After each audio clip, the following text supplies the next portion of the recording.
बिक्री कौशल पार्ट 23 मछली बाजार।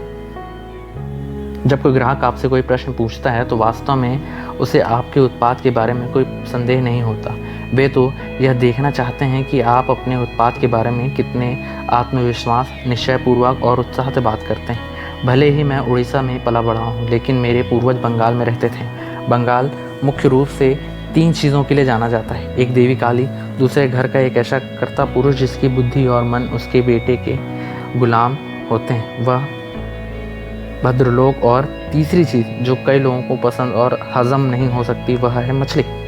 बंगाल में सुबह होते ही वहाँ की गृहिणियाँ भद्रलोक को 2 पुराने कपड़ों के थैले देकर बाज़ार भेजती हैं, जो कहीं वहाँ की दिनचर्या का एक हिस्सा है। यह आदमी एक बैग में कुछ सामान और दूसरे बैग में मछली लाने के लिए मछली बाज़ार भी जाते हैं। इस लेन देन में उसे कितनी मछलियाँ लानी हैं, इसके नियमों का कड़ाई से पालन करना होता है। जहाँ ताज़ी मछली बनाना है, उसे ताज़ा ही खात्मा करना होता है। भले ही हम आधुनिक दुनिया में रहते हैं, लेकिन फ्रिज में रखी मछली को अभी तक उस तरह सामाजिक मान्यता नहीं मिल सकी है जितनी की होनी चाहिए। भद्रलोक भी इसे बहुत कठिन कार्य समझते हैं, बिना व्यवसाय का हिस्सा समझते हैं। मछली बाज़ार में मछली विक्रेता का एक विशेष समूह होता है, अर्थात अलग अलग प्रकार की और जाति की मछलियां बेचने के लिए विशेष लोग बैठे होते हैं। भले ही अधिकांश ग्राहक और विक्रेता रोज़ाना मिलाने वाले हों, लेकिन फिर भी वे 10 से 20 रुपए पर उनका जीवन निर्भर है। इस अवश्य से आपस में मेल भाव करते हैं। भद्रलोक का पहला काम बिना कोई खरीदारी किए पूरे बाज़ार का चक्कर लगाना होता है। वह यह दिखावा करना चाहता है कि आज मुझे किसी भी तरह की मछली खरीदने में कोई दिलचस्पी नहीं है। भ्रमण के बाद वह व्यक्ति उसी रोज़मर्रा की दुनिया या फिर उस दिन लगने वाले अच्छी दुकान पर आता है और कुछ देर रुकता है। दुकानदार उन्हें देखकर बाबू आशुन साहब इधर आइए कहता है। भद्रलोक इस आदमी की बात पर ज़्यादा ध्यान नहीं देता और सीधे मूल विषय पर आता है। भाव तोल हमेशा 2 चीज़ों पर निर्भर करती है, एक माल की गुणवत्ता और दूसरी उसकी कीमत। गुणवत्ता को सिद्ध करना होता है और कीमत बातचीत द्वारा तय होती है। ग्राहक हमेशा की तरह मछली की गुणवत्ता के बारे में सवाल उठाता है और दुकानदार उसे तुरंत कुछ उपयोग दिखाकर साबित करता है कि मछली कितनी ताज़ी है। एक बार गुणवत्ता सुनिश्चित हो जाने के बाद मोल भाव का समय आता है। इस प्रक्रिया में 3 मुख्य चरण होते हैं। विक्रेता कोई एक कीमत बताता है और ग्राहक दूसरी कीमत पर मछली मांगता है। इसके बाद दोनों में मोल भाव शुरू होता है। इन दोनों को ही मालूम होता है कि हमें दोनों के बीच का मूल्य पकड़ना है। दुकानदार को भी ठीक से पता होता है कि इसे कब हथियार नीचे रखना है। मोल भाव करते हुए वह ग्राहक से पूछता है, आप कितना दोगे? ग्राहक एक कीमत तय करता है और उसी समय पैसे और मछली का आदान प्रदान हो जाता है। कभी कभी बाज़ार में माल अधिक होने पर कीमतें कम हो जाती हैं। ऐसे में दुकानदार थोड़ी नरमाई से पेश आते हैं और अपने मुनाफे को कम करके सौदे करते हैं, और फिर वे ग्राहकों को उनके पास मौजूद पैसे से थोड़ी महंगाई और हमेशा सस्ते में मिलने वाली मछली खरीदने के लिए मजबूर कर सकते हैं। और फिर एक भाव से दूसरे भाव शुरू होकर अंतिम भाव तक पहुंचने की यात्रा शुरू हो जाती है। अतः अंत में ग्राहक महंगी या ज़रूरत के अधिक मछली खरीद कर विजयी अंदाज में घर लौटता है। बिक्री कौशल पार्ट 24। आखिर यहाँ होने तक कोशिश करते हैं। आपकी सफलता इस बात पर निर्भर करती है कि दौड़ के अंतिम कुछ मीटर में आप किस प्रकार कैसे दौड़ते हैं। ईमानदार रहें, आत्मविश्वासी बने रहें और कागजी कार्रवाई पूरी होने तक टिके रहें। सत्यजीत ईमानदार को जानने वाले लोग उन्हें बेनुदा के नाम से जानते हैं। बेनुदा उस समय हम सभी के लिए चर्चा का विषय थे, क्योंकि उनके पास सेल्स के संदर्भ में किसी भी प्रश्न का प्रासंगिक उत्तर होता था। बेनुदा पहले कीटनाशक बेचते थे, बाद में उन्होंने आईटी इंडस्ट्री में कदम रखा। उन्होंने इस क्षेत्र का पहला विक्रेता भी माना जाता था। बेनुदा, मैंने और IBM के पूर्व कार्यकारी सुजीत बोस ने मिलकर प्रोजेक्ट 21 नामक एक कंपनी शुरू की। कंपनी बंद होने पर हम तीनों अपने अपने रास्ते चले गए, लेकिन मैं जब भी दिल्ली जाता हूँ तो बेनुदा से ज़रूर मिलता हूँ। 2015 के जाड़े के दिनों में मैं और बेनुदा एक शाम को इंडियन इंटरनेशनल सेंटर IIC में खाना खाने गए। इस समय मेरे मस्तिष्क में सेल्स नाम की यह किताब आकार ले रही थी। हम दोनों ने कोने में एक टेबल पर बैठ गए। खाना आने तक हमने बियर का ऑर्डर किया और मैंने बोनुदा से सवाल पूछा कि आपके हिसाब से सेल्स प्रक्रिया में सबसे महत्वपूर्ण चीज़ क्या है और ऐसी क्या बात है जिससे करने से सेल्समैन को सबसे ज़्यादा डर लगता है।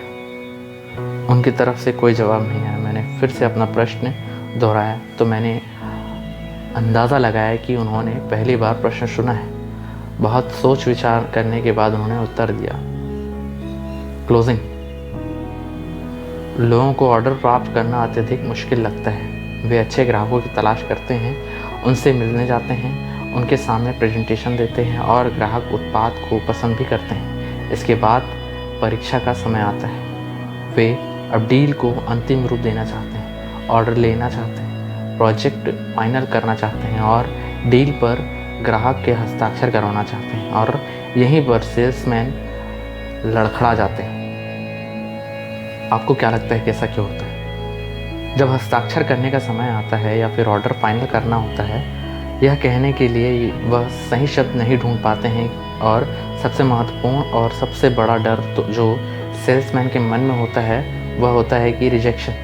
अगर ये सब हो जाने के बाद ग्राहक मना कर दे तो क्या होगा? तो फिर आप सेल्समैन को क्लोजिंग करने के संबंध में क्या सलाह देंगे? वह किस प्रकार क्लोज करें? सबसे और महत्वपूर्ण बात यह है कि सेल्समैन को कभी भी क्लोजिंग करने में जल्दबाजी नहीं करनी चाहिए। क्लोजिंग करने से पहले यह सुनिश्चित करना बहुत महत्वपूर्ण है कि ग्राहक की सभी शंकाओं का समाधान हो गया हो। अच्छे सेल्समैन हमेशा अपने साथ एक चेकलिस्ट रखते हैं जिसमें वे ग्राहकों से संबंधित सभी बातें टिक करते हैं, जैसे ग्राहकों की ज़रूरतें, उनकी विशेष अपेक्षाएं, पेमेंट टर्म्स, क्वालिटी परीक्षण, समय सीमा, मेंटेनेंस, शुल्क, वारंटी और गारंटी के नियम आदि। इन सभी बातों में आश्वस्त होने के बाद ही वह ऑर्डर मांगते हैं। जब भी किसी डील को अंत रूप देने का समय आता है तो आपको ग्राहक की शारीरिक भाषा पर ध्यान देने की विशेष रूप से आवश्यकता होती है। अगर ग्राहक तनाव, प्रश्नाचक अवस्था में हो या चलबिचाल की स्थिति में दिखे तो समझ जाएं कि वह असहज है। साथ ही अगर कोई ग्राहक आपसे खुलकर बात कर रहा है एक अच्छी मुस्कान के साथ, तो आपके साथ मिल रहा है, आपका स्वागत करके आपको बैठने के लिए कह रहा है, तो यह एक सकारात्मक बॉडी लैंग्वेज है और वह शख्स अब ऑर्डर साइन करने के मूड में है। ग्राहक डील साइन करने की मनस्थिति में या नहीं, यह मालूम करने के लिए बॉडी लैंग्वेज के अलावा और भी कोई संकेत हैं। समय बहुत ही महत्वपूर्ण है। उन्होंने निर्णय के क्षण को पकड़ने में सक्षम होना चाहिए। उससे पहले पूछने का कोई मतलब नहीं और समय बीत जाने के बाद भी पूछने का कोई मतलब नहीं। कभी कभी वह क्षण किसी भी प्रश्न के आपको संकेत दे सकता है। प्रश्न में रूप में हाँ कभी भी ग्राहक पूछते हैं, क्या वाकई आपको लगता है कि नए प्रस्ताव में आपको हमें जो विकल्प सुझाए हैं वे हमारी समस्याओं का समाधान करेंगे? इस प्रश्न का निहितार्थ यह है कि अब वे किनारे पर हैं और यदि आप उन्हें सही उत्तर देते हैं तो वे आपके पक्ष में आने के लिए तैयार हैं। कुछ ग्राहक तो यह भी कहते हैं कि हमें आपका समाधान पसंद है लेकिन कीमत थोड़ी अधिक लग रही है। कभी कभी ग्राहक अगली प्रक्रिया को लेकर संशय में होते हैं, जैसे वे पूछते हैं, यदि हम काम शुरू होने के बीच के लिए किसी बदलाव की उम्मीद करते हैं तो क्या आप इस बदलाव को अपने उत्पाद में करेंगे? क्या आप खुद इस डील पर पूरा ध्यान देंगे? क्या आप समय पर अपना काम पूरा करेंगे? ये कुछ इस प्रकार के प्रश्न होते हैं जो दर्शाते हैं कि ग्राहक प्रोडक्ट की खरीदी की तैयार है। सबसे महत्वपूर्ण बात यह है कि तो हो सकता है कि आपके साथ और भी प्रतियोगी हों जो इस स्तर तक पहुंच चुके हैं जब अंतिम सौदा किसी मिलता है। यह इस बात पर निर्भर करता है कि अंतिम कुछ मीटर की दौड़ कौन कैसे दौड़ता है। यदि आप अच्छी तरह से तैयार करते हैं और उनके प्रश्नों के उत्तर बड़े तरीके से देते हैं तो आप निश्चित रूप से सफल होंगे। वैसे किसी डील को क्लोज करने का कोई निश्चित फॉर्मूला नहीं है, क्योंकि इसमें दो लोग, दो संगठनों के बीच निर्णय लेने की प्रक्रिया शामिल होती है। हर डील अलग अलग प्रकार की होती है, लेकिन इनमें कुछ चीज़ें एक जैसी हो सकती हैं। जैसे पूरी चर्चा के दौरान आपको ईमानदारी बरतना होगा। हाल के दिनों में कॉरपोरेट घोटालों के परिणाम स्वरूप ईमानदारी की मांग में काफ़ी वृद्धि हुई है।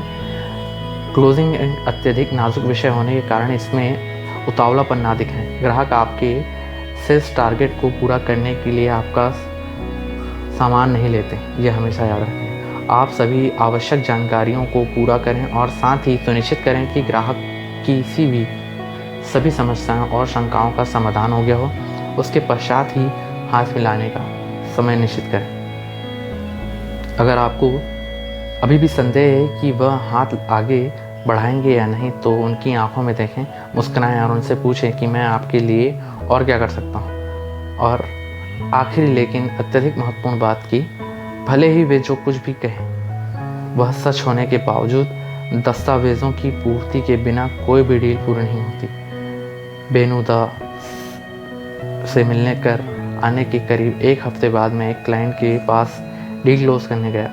हमारी डील साइन होने के बाद मैंने उनसे अपनी बेनुदा के साथ हुई चर्चा के बारे में बताया। वह ज़ोर से हंसे और फिर अचानक शांत होकर बोले, एक और महत्वपूर्ण बात है कि आप जानते हैं कि कुछ सेल्समैन कागजी कार्रवाई पूरी होने के बाद दोबारा मिलते भी नहीं होते। वे सिर्फ एक धन्यवाद का मेल भेजते हैं। उसके महीनों भर बाद तो बहुत कम सेल्समैन मिलने आते हैं। कुछ सेल्समैन ज़रूर मिलते रहते हैं और साथ स्थायी संबंध बनाए रखते हैं।